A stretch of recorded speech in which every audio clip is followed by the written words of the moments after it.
At 2:09 a.m., in a locked basement below Harvard, a Pigeon tapped a glowing red dot.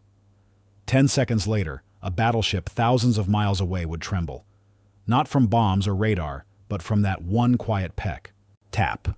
A beak strikes red light. Tap. Another kernel drops. Tap, tap, tap. The room is silent except for the mechanical rhythm of seed dispensing and the soft flutter of wings. Fluorescent lights buzz overhead. The corners of the lab are packed with equipment: cathode ray screens, signal converters, soldered copper coils twisted into nervous systems of circuitry. But in the middle of it all, perched in a matte black tube, is Pax, a gray-feathered pigeon, marked with a red stripe on his leg and a streak of ink above his left eye. He pecks again. Corporal Elias Vance doesn't blink. His eyes are fixed on the screen displaying the infrared target grid. Each peck from Pax corresponds to a shift, minute, deliberate, in the light pulse simulating a target ship. The bird isn't reacting randomly, he's tracking. Vance scribbles into his worn notebook. He's been up for 27 hours straight. The coffee in his tin mug is cold. His uniform smells like solder and bird feed. Behind him, another man watches. Older, sharper, with the stillness of a mind that once changed how the world saw behavior. Dr. B.F. Skinner. Skinner doesn't speak, he just observes. "Good," Vance murmurs, leaning close to the tube. "Just like that, Pax. You keep doing that. We're going to save a lot of lives." His voice is low, but full of something most of the military forgot years ago. Hope. Pax blinks. His feathers ruffle. He pecks again. Tap. 3 floors above, the Pentagon brass are arriving. Polished boots clack against marble. A colonel taps his pocket watch. Another general adjusts his tie and mutters, "Still can't believe we're here to watch birds." In the lab, the door swings open. Silence. 3 men in full uniform step in, flanked by a civilian tech advisor holding a clipboard with the words, "Project Orcon. Operant conditioning guidance." The generals circle Pax like he's a defective gadget. "So this is your wonder weapon?" one says with a smirk. "A pigeon and a projector?" Vance doesn't look up. "Not just a pigeon. He's our most accurate sensor. No interference, no jamming, no batteries needed." Skinner finally speaks. "Radar loses lock when smoke, fog, or terrain interferes. Birds don't. They follow shapes, edges, contrasts. The behavior is conditioned, not calculated." The second general scoffs. "We have bombs. We have radars. What we don't need is bird tricks from a psychologist." But before Skinner can reply, an aide bursts in, out of breath, holding a classified folder. "Urgent intercept. Naval intel. Sir, we found it." The room falls still. The folder opens. Inside, aerial recon photos. A massive shape, half buried under fog, nestled between 2 granite cliffs in a fjord in northern Norway. The Tirpitz, sister ship to the Bismarck, the last surviving giant of the Kriegsmarine. Untouched, sheltered. Bombers had tried. Radar had failed. Over and over. The general reads aloud. 3 missions, 12 bombs, 0 direct hits. Our tech can't cut through the weather.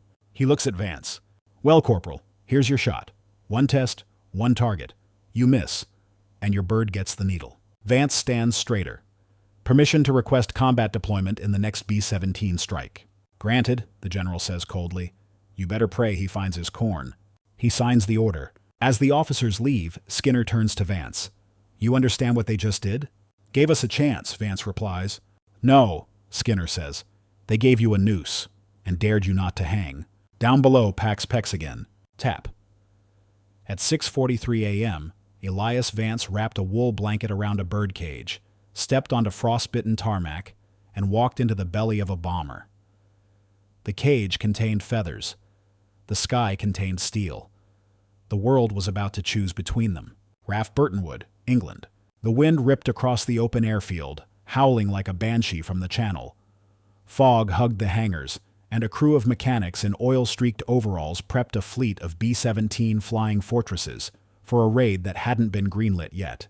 Elias Vance didn't belong here. His boots weren't standard issue for airmen. His gloves were stitched, not regulation.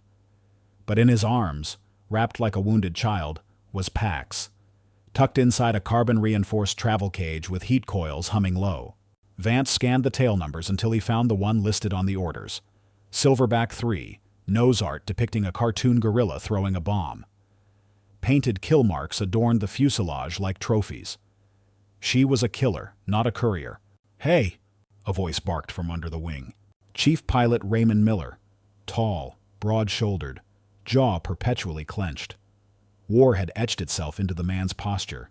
"You're the Pigeon guy?" "Corporal Elias Vance, Behavioral Division." "You don't belong in my bomb bay." Vance didn't flinch. "Orders from High Command. This mission's got a new payload." Miller walked around him, inspecting the cage like it was ticking. "You're telling me we're betting 10 crewmen, a multi-million-dollar aircraft, and this whole damn mission on Tweety Bird?" "He's not a pet." "No, he's a flying rat." A few crew members laughed behind them, but Vance didn't smile.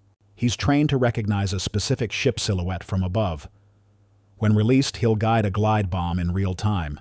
No radar, no jamming, just eyes." "Great.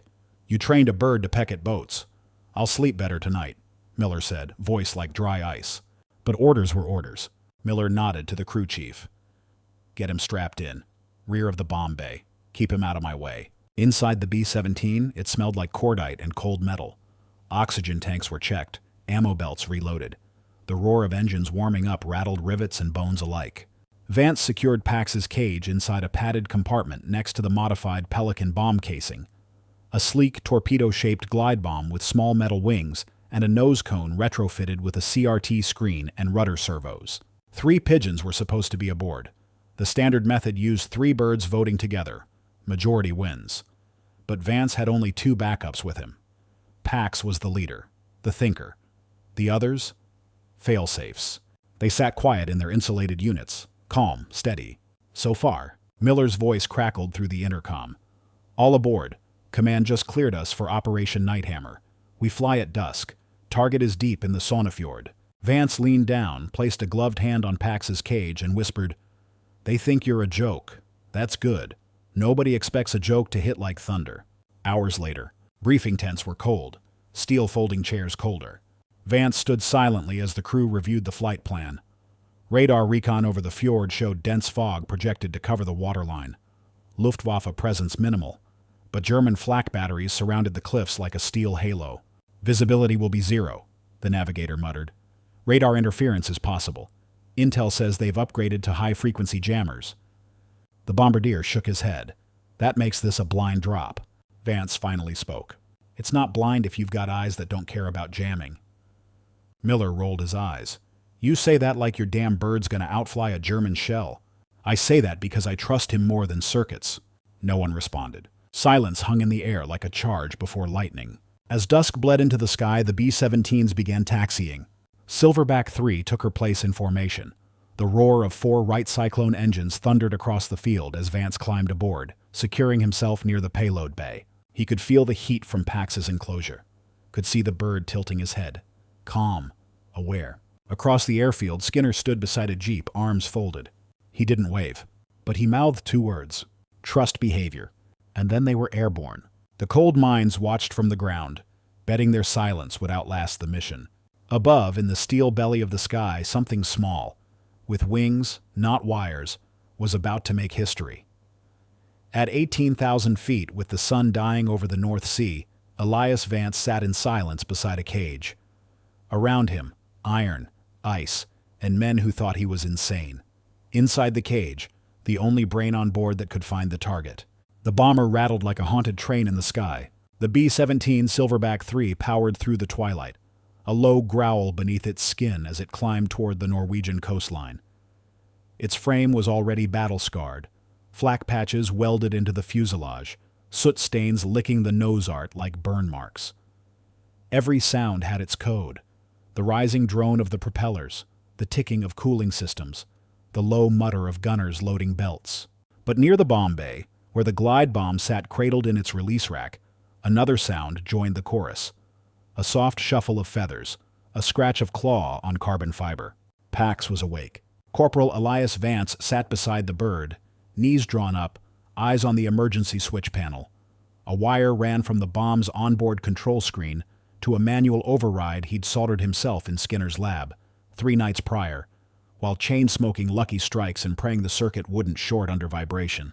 Above him, Chief Pilot Miller's voice crackled through the intercom. ETA to target zone, 47 minutes. All crew, check in. Top turret clear. Radio's green. Tail gunner locked. Bombardier online. Then a pause. Behavioral division? Vance thumbed the mic. Ready. A chuckle filtered through the line. Guess even the birds got a report in. The mockery didn't end there. During the climb, co-pilot Staff Sergeant Brenner made a slow lap to the rear.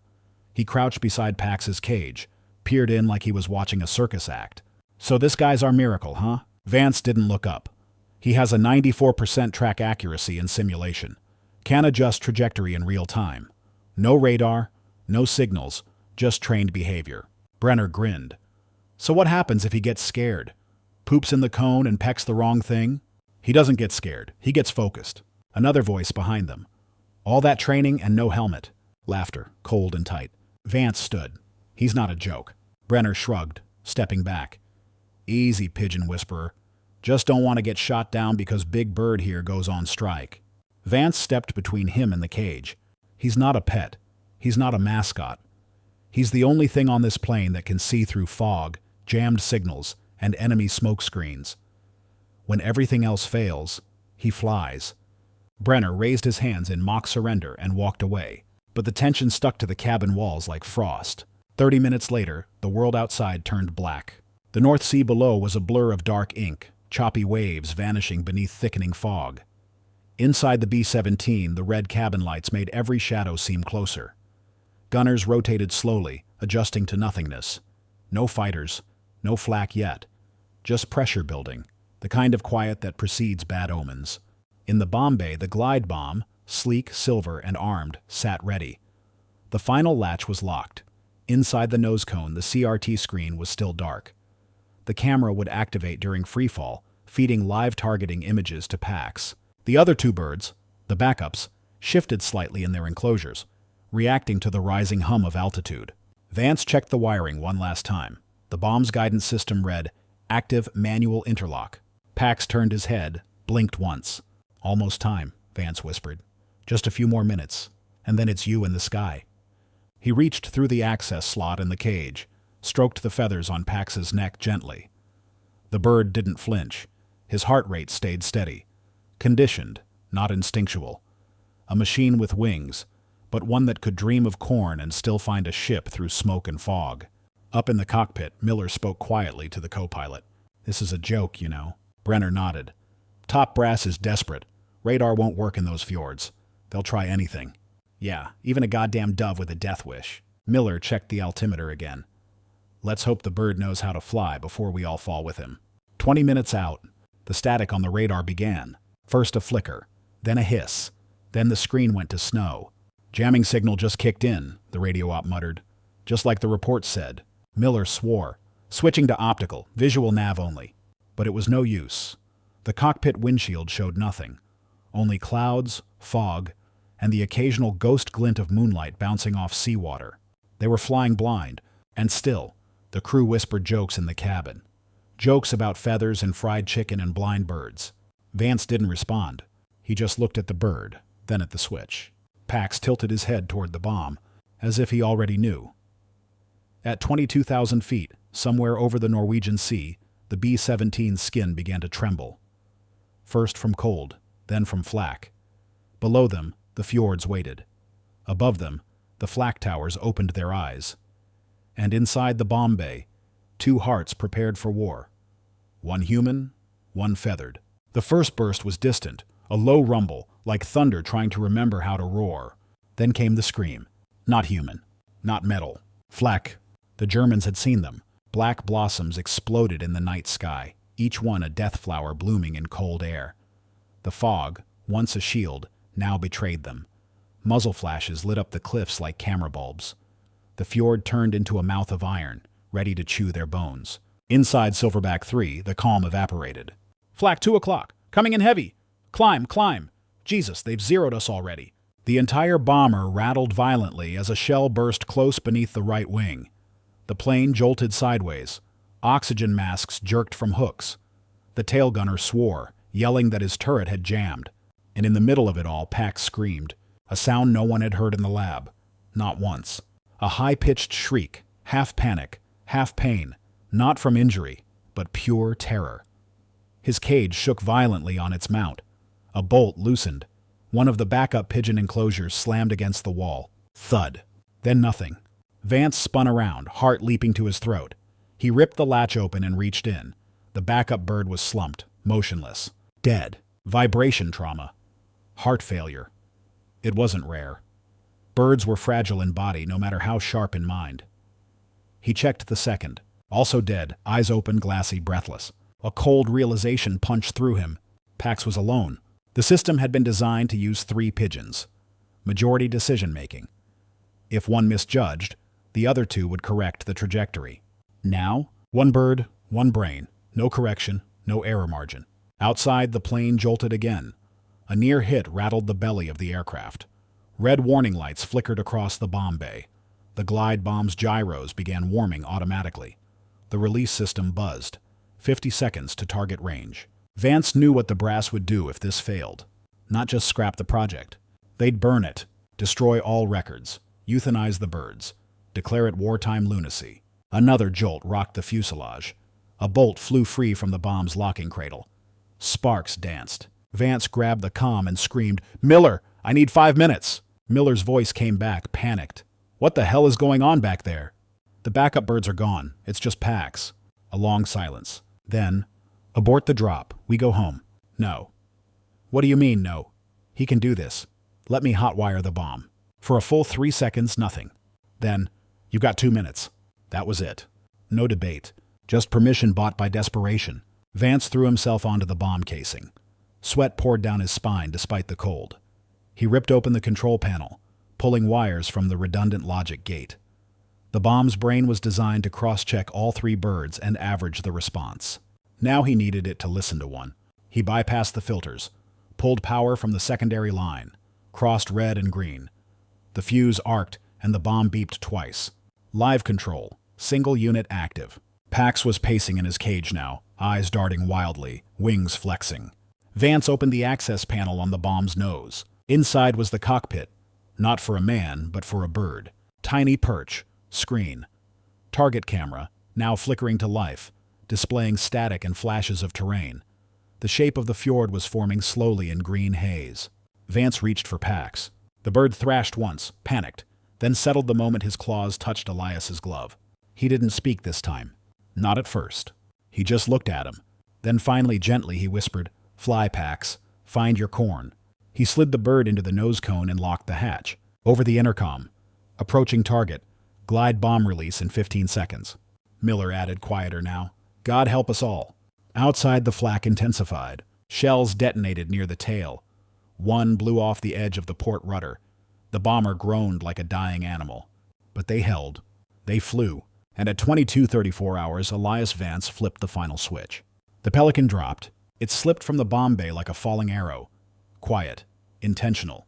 Guided not by gyroscopes or radar or math, but by feathers. At 7,000 feet, the bomb had no pilot, no wires, no radar. Just a screen, a blur of green haze, and a creature bred not for war, but for breadcrumbs in city squares.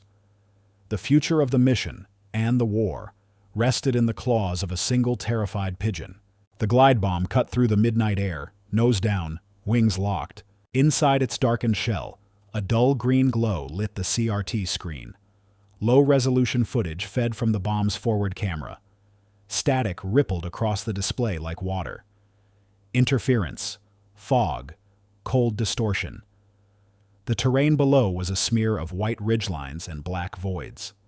Cliffs rose like jagged teeth. Ice glistened in moonlight. And in that trembling silence, Pax stirred. He had never been in freefall, not like this. In the lab he was conditioned. Calm, controlled, predictable. But now, the world screamed through the casing. Metal whined. Wind howled. Pressure shifted with every millisecond. The bomb corkscrewed slightly, righting itself. A stabilization burst hissed. Pax flinched, claws clinging to his perch. For 1 second he froze. But then, the screen flickered.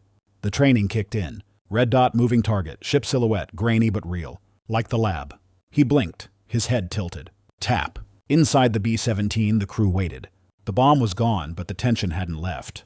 The static on the radar still screamed. No signal. No response. Just cold. Miller stared forward, sweat clinging to his brow despite the cold altitude. The fjord cliffs loomed ahead, tall and cruel. Below was a canyon filled with death. Smoke. Trees. Camouflage netting. The Tirpitz was there. They all knew it. But without eyes on it, they were just tourists in a flying coffin. In the rear, Elias Vance sat perfectly still, headset off, eyes closed. He was seeing what Pax was seeing. Not literally, but through memory, recalling every test, every grid pattern, every time Pax had corrected the trajectory by tapping left or right on the moving dot. He had done it hundreds of times, in fog, in chaos, with recordings from actual targets. But this was different. This time there were no do-overs, no food pellets, no cage. This time the kernel was fire. Inside the Pelican, the pecks began again. Tap, tap, tap. Each peck sent a signal. Each signal adjusted the bomb's fins by millimeters. The rudders responded, gently banking the glider left, then right. Below, the fjord began to take shape. Two cliffs opened like a wound in the earth. A narrow inlet led deep into shadow. Snow-covered pine trees lined the rim. And at the end, tucked beneath a camouflage tarp, half submerged and cloaked by mist, was the angular frame of a battleship. Pax paused, eyes locked. He pecked again. Tap, tap, tap. Faster now. He wasn't flying, but he was guiding. And every instinct, every conditioned reflex from months of training told him one thing. This is the target. This is the kernel. Back in the cockpit, Miller glanced at the bomb timer. Estimated impact. 28 seconds. Still nothing on radar? He asked. The radio op shook his head. Jammed to hell. Miller keyed the mic. Vance, if your bird missed... He didn't, Elias said softly. He saw it. Yeah? And how do you know that? Vance looked down at his gloved hand. There was a single feather clinging to it. He hadn't noticed until now. He brushed it off gently, as if letting it go was the final act of faith. Because he's never missed. 17 seconds to impact. Inside the Pelican, Pax pecked again. Now hard, deliberate. Tap, tap, tap. The bomb banked violently, veering away from the original path. It scraped the edge of a cliff face, wind rushing past it like a ghost. It dove again, adjusting. Closer, closer. The silhouette on the screen grew larger. The Tirpitz's bridge, unmistakable. The triple turrets. The camouflage netting was useless from this angle. Pax's training ignored deception. It only saw the outline. Tap, tap. The bomb's flaps trimmed. Velocity increased. 10 seconds. Pax was still pecking, feathers buffeting in the turbulence. 5 seconds. Then he stopped. His beak hovered above the dot. The screen was filled with the smokestacks now. The glide bomb adjusted one final time. Pax blinked once, then closed his eyes. And in that second, silence. A silence so dense it swallowed the air. A silence so deep, the crew aboard Silverback 3 all stopped breathing. And then, the world split open. At 500 feet, Pax was still alive. At 200, the bomb was still correcting. At 30, the red dot blinked directly over the target. At 0, there was no more bird, no more screen, no more silence. Just impact and vapor. And proof that the absurd had worked. The explosion didn't echo. It roared. A pillar of fire clawed into the night sky, painting the fjord in molten orange. Shockwaves rippled through the cliffs like God had struck a drum. The blast wasn't just force. It was finality. Earth cracked. Water turned to steam. Chunks of steel the size of sedans rocketed upward like broken teeth. In the belly of the B-17, the crew jolted as the shockwaves slammed their undercarriage. Dials went wild. An alarm screamed for 2 seconds, then died. Miller wrestled the controls. What the hell was that? No one answered at first. They looked out the side windows toward the fjord they had flown past. Beneath the fog, the glow illuminated everything. Fire curling around pine trees, smoke rising like a tidal wave. The Tirpitz was gone. Not burning, gone. Obliterated from the inside. In the radio compartment, Sergeant Heller stammered, "Impact confirmed. Jesus, that wasn't a bomb, that was a..." "Direct hit," murmured the bombardier. "No drift, dead center." Miller blinked. "That glide bomb..." He turned to the rear of the cockpit, where the intercom switch crackled. "Vance, your bird..." But Vance didn't respond. Down below, near the bomb rack, Elias Vance was sitting perfectly still. Not in victory. Not in shock, but in grief. The panel where he had loaded Pax now sat open. Wires burnt, screen dark. All that remained was a faint trace of heat. He reached out and touched the nose hatch, still warm from launch. He closed it slowly, reverently. Behind him, footsteps. Miller entered the bay, helmet off. His voice was different now, softer, not hostile. Corporal, Vance didn't turn around. You saw it? Miller asked. Everyone did, Vance replied. You just ended one of the last Kriegsmarine capitals with a pigeon. Vance finally turned. No, he said quietly. Pax did. Miller looked at the burn marks, then the empty cage, then the flickering console. For once, he had nothing clever to say. He just nodded and left. Back at the base, hours later, the crew was greeted like heroes. Word had already spread. A massive detonation had been picked up by Allied monitors. The Tirpitz, unkillable fortress of the fjords, was finally erased. Command was stunned, but confusion followed celebration. How? Who guided it? Some whispered new radar tech. Others thought it was British sabotage. The truth, buried beneath a top-secret stamp, would never reach the history books. Vance was debriefed in a tent lit by one dim lamp. A colonel took notes. Another man, from the OSS maybe, watched silently. Confirm again, the colonel said. No active radar on the glide bomb? None. Then what controlled the rudders?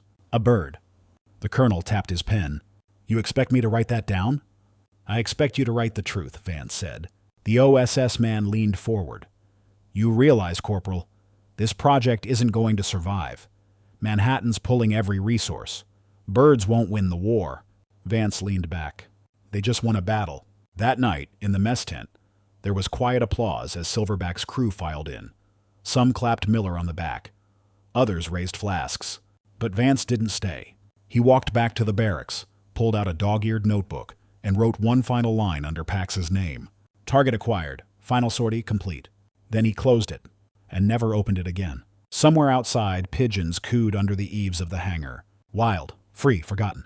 None of them would ever know what one of their kind had done. None of them would ever understand that for one impossible mission, a bird had flown into fire not to survive, but to deliver peace. At 0 altitude, in the final 3 seconds of flight, a creature with no rank, no uniform, and no voice performed a maneuver no machine could mimic. Tap, tap, tap. The bird did not flinch. The cliff did not forgive. The glide bomb bent the rules of physics, because the brain inside didn't know it couldn't. Inside the Pelican, all that existed was turbulence and instinct.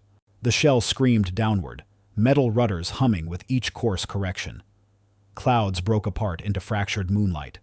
The fjord narrowed like the mouth of a canyon, cliffs just 20 meters from the wings. Snow-covered ledges blurred past, sheer and razor-sharp. The ground beneath Pax was shaking, rattling, coming for him. But his eyes didn't move. They stayed fixed on the screen, now filled with the approaching silhouette of a ship's deck. The Tirpitz, massive and angled, its hull painted in false shadows, its turrets quiet but waiting. From above, it looked just like the training footage, just like the reward simulation. A red circle hovered over the smokestacks, and Pax did what he was trained to do. Tap. The rudder shifted. Tap, tap. The nose angled 2.6 degrees right, enough to dodge a rising pine-covered ridge. Another tap. The fins leveled. The Pelican curved between two granite walls, no wider than a hangar. No human could have flown that close, that low. Not without stalling. Not with that glide path. But the bomb didn't think. The bird did. On the cliff above, a German spotter flinched as the glide bomb roared past his position. It wasn't supposed to be there. It wasn't possible. He reached for his flare gun. Too late. The Pelican passed 10 feet beneath him. Below, 2 sailors aboard the Tirpitz heard something shriek through the air and ducked. Too late. The glide bomb dropped its nose, rolled left, then snapped right again in one final correction. It wasn't graceful. It was desperate. But it was exact. Inside the nose, the screen vibrated violently. Pax fluttered his wings once. His claws trembled. But he tapped one last time. Tap. Dead center. Impact. There was no countdown, no chirp, no scream. Just detonation. The Pelican exploded less than 8 feet above the Tirpitz's center deck. A point-blank atmospheric burst. The guidance cone vaporized instantly. The warhead punched into the ammunition storage midships. What followed was not a fireball. It was a disintegration. The entire front half of the ship folded upward in a column of fire and steel. The blast wave sheared the conning tower clean off. Fuel ignited. Secondary detonations split the stern open like a book. One turret, weighing over 1,000 tons, was launched into the side of the fjord and embedded in rock. The rest sank in silence. Above, Silverback 3 circled, barely able to hold altitude in the aftershock. No radar ping. No infrared lock. Just the naked eye. Miller stared through the side window. Dear God. Below them, the entire fjord was on fire. The Tirpitz, Hitler's floating fortress, the ghost of the Bismarck, was gone. No survivors, no engines left running, just steam, smoke, silence. Inside the cabin, Elias Vance sat in the bomb bay, holding the feather he had kept in his journal. He didn't cheer. He didn't speak. He reached into his jacket, pulled out a single kernel of corn, the kind packs used to earn with every perfect hit, and dropped it into the now empty perch. He whispered, "Good bird." Nothing more. Back at the airbase, when the crew returned, they were met with questions. But no answers were offered. What kind of bomb was it? What guidance system? What made it curve like that? Elias Vance simply replied, "Something that believed in the target." He filed no complaint. He claimed no credit. The after-action report was stamped with 3 words. Strike confirmed, unconventional guidance. The Pigeon's name was never mentioned. The bird's body never recovered. But in one final moment, in the cold, screaming wind of a Norwegian fjord, Pax the Pigeon flew a pattern no machine could fly. A pattern not of instinct, but of faith. At 3:17 a.m., the fires still burned. The Tirpitz was gone, split open like a cracked bell. In the bomber, cheers echoed, but one man did not move, because he knew what they had lost to make that impossible shot. The fjord was smoldering. From 30,000 feet, it looked like a volcano had split the earth. Columns of steam curled upward in massive coils. What once was a warship had become twisted shrapnel scattered across icy water. No bodies floated. There were no survivors. Just metal, fire, and silence. The B-17 banked gently westward, pulling away from the kill zone. Inside the cabin, cheers erupted. The bombardier was laughing hysterically. The tail gunner clapped his hands against the wall.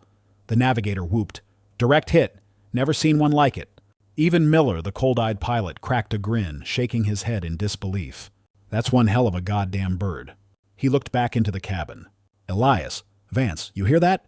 But Elias didn't respond. He was still seated near the now empty bomb rack, gloved hands resting on his knees. He didn't move when the first cheer rang out, didn't flinch when the plane jolted from turbulence. He just stared at the open hatch where the Pelican had dropped. It was still warm and empty. In his hand was the notebook. The last entry had already been written hours earlier. Pax's ID number, the coordinates of the drop. Final sortie, confirmed. Below it, in smaller handwriting, the red dot always meant food. This time, it meant fire. He opened the small side pouch of his kit and pulled out a black ribbon. No ceremony, no medals. Just a strip of cloth. He tied it around the perch where Pax had once stood. Miller approached. He crouched down, trying to read Elias's face. "You okay?" No answer. Miller looked at the perch, the ribbon, the still flickering screen in the bomb console. "You saved lives. You ended a threat. I know it hurts, but..." Vance turned his head slowly. His voice was like steel cracking. He didn't know it was war. Miller blinked. He thought it was the lab, the red dot, the corn. A long pause. "Still did his job," Miller said softly. Vance looked down at the faint burn marks on the perch.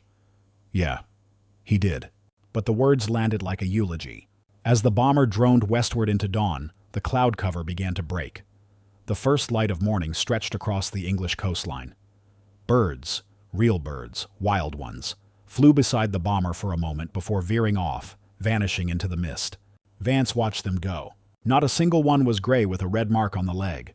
Not a single one knew what Pax had done. Back on the airfield, the landing was rough but clean.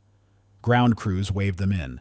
Officers gathered at the edge of the tarmac, already informed of the success. As soon as the bomb bay opened, they swarmed in.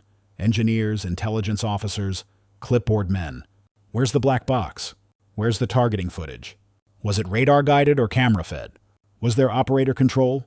Miller shrugged. "You'll have to ask Vance." They turned. But Elias Vance had already stepped off the tarmac, carrying only his notebook and the ribbon-wrapped perch. He didn't go to the briefing tent, didn't salute the generals. He walked behind the hangar, sat on a fuel crate, and watched the sky. The victory report went out by noon. Tirpitz destroyed by experimental precision strike. Weapon, glide bomb. Guidance, classified. The Pigeon's name was not mentioned. His file, once labeled Orcon Unit 17PX, was sealed. The black and white training footage, the CRT tapes, Even the corn kernel dispensers were boxed up and trucked into government storage. Later that week, the entire project was shuttered. Funds were reallocated to a new weapon, a bomb that didn't need birds or pilots or precision, a bomb that would flatten cities instead of ships. That night, Vance sat alone in the dark barracks, listening to the soft wind outside, scribbling in the margins of his notebook. He drew a tiny silhouette. Not a bomber, not a ship, a bird, flying toward a red circle, and never coming back. At 7:42 p.m., a file marked Top Secret Orcon was stamped once, twice, then shelved behind the ones labeled Manhattan and Trinity. And with that final thump, Pax, the bird who never missed, was erased from history before the ink on victory dried. The door closed behind the last technician. A storage room in Washington, D.C. No signs, no windows, no questions. Crates marked with the words Behavioral Weapons Project were stacked in the corner, dusty and ignored. Inside, notebooks, reels of peck data, dismantled CRT screens, corn dispensers, photos of pigeon silhouettes. And at the top of one sealed folder, Subject 17PX, alias Pack status, terminated in combat mission. Result, target eliminated. Recommendation, terminate program, redirect to atomic research. With one signature, the fate of Orcon was sealed.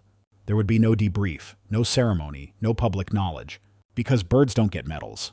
And peace, when delivered by feathers, isn't something the war machine knows how to celebrate.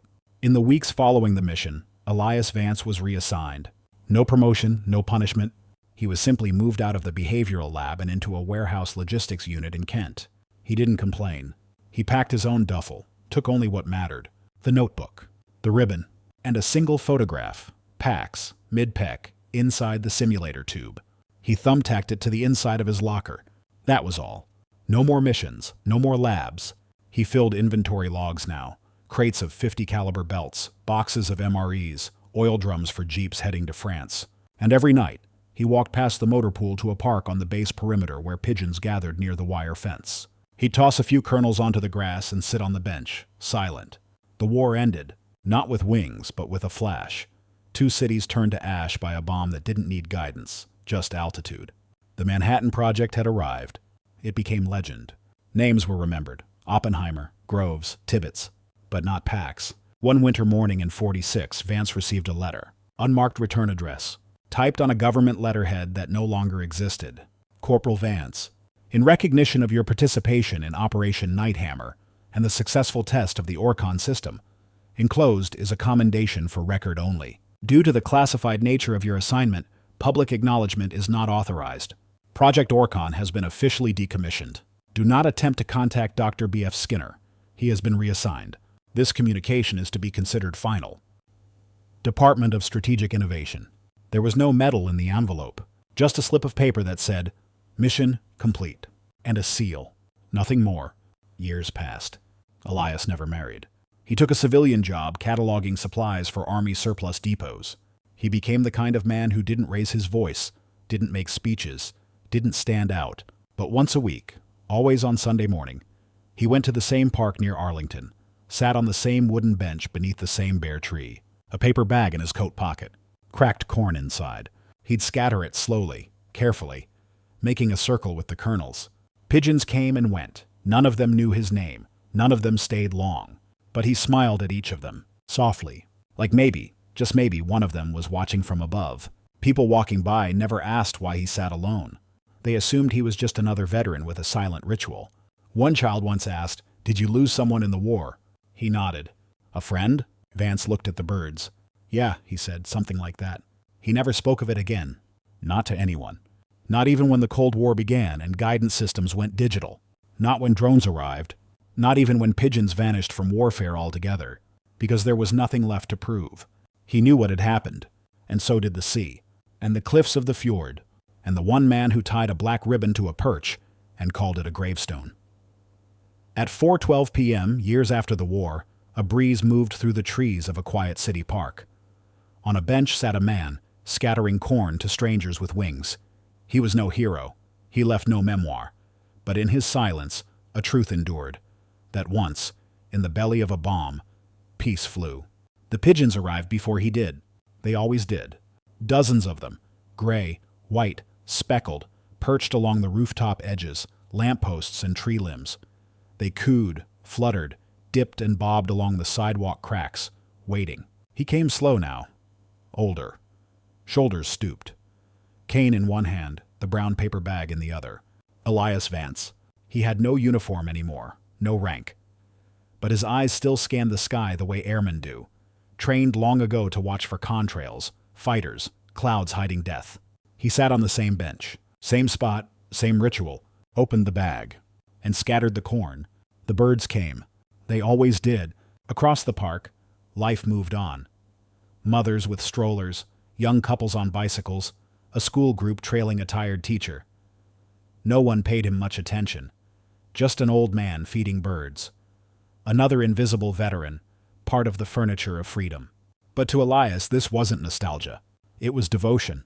Every kernel he scattered was a memory. Every flap of wings, a whisper. Every coo, an echo from a fjord long forgotten. In his coat pocket was the notebook. The one he had filled in the lab, in the field, on the bomber. He didn't write in it anymore. He just carried it. Inside the back cover was a single phrase penciled years ago. They said it was madness. He thought it was training. And between those two lies, a warship sank. A boy approached the bench. 9, maybe 10, curious, kind. "Excuse me, mister," he said. "Are they your birds?"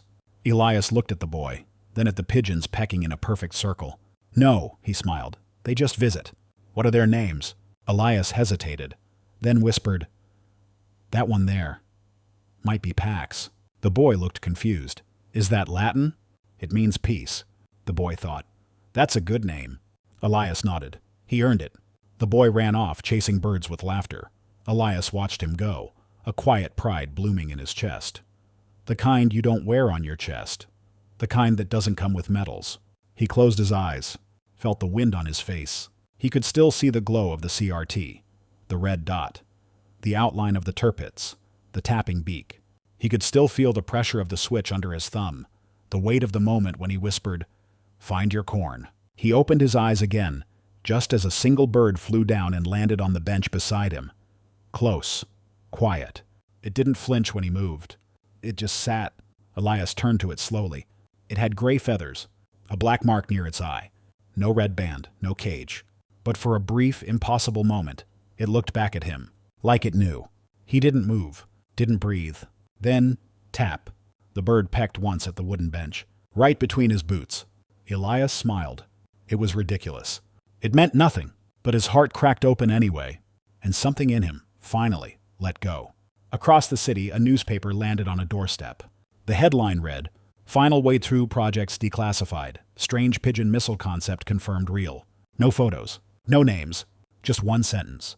A single bird may have sunk the last battleship of the Reich. And just like that, Pax returned to the world. Not as a statue, not as a footnote, but as a paradox.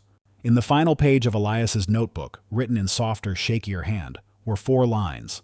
They build statues for generals and tanks. But sometimes history is rewritten by a pair of small wings that never came home.